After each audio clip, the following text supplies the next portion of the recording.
African American History Museum to offer Walk-Up Wednesdays in April. The National Museum of African American History and Culture has been one of the hottest tickets in Washington, D.C. for museum-goers. Since opening in September 2016, it has welcomed more than 3.5 million visitors. It's been so popular that timed entry passes have to be reserved 2 months in advance. But every Wednesday in April, the museum will let people who walk up enter the museum on a first-come, first-served basis without the pass that other visitors need to enter. Walk-Up Wednesdays in April will help us to determine how to manage visitor demand, said Lonnie Bunch III, the museum's founding director. We are honored and humbled to have struck such a chord with our visitors. We don't want to disappoint our visitors by reaching capacity and having them wait in long lines for space to become available inside the galleries.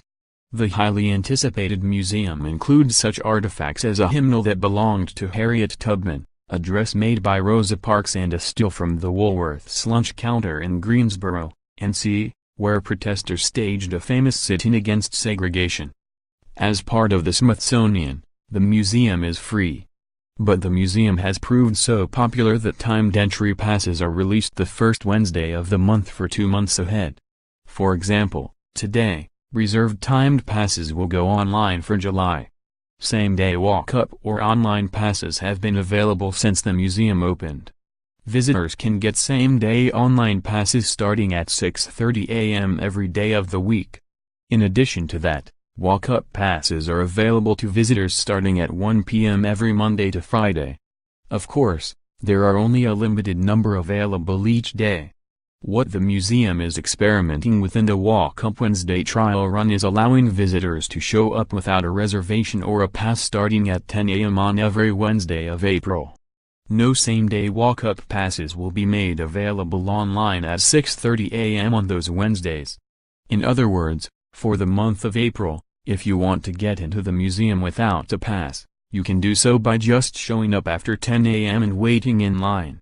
On average, visitors stay 4.5 hours on weekdays, Bunch said. The museum has tried to balance not forcing people to rush out while also letting new visitors enter. The goal of this pilot program is to provide greater access for the public while maintaining the safety and security of our visitors, Bunch said. Those with timed entry passes that were reserved ahead of time will still get priority access. And groups of 10 or more will have to go by the usual rules.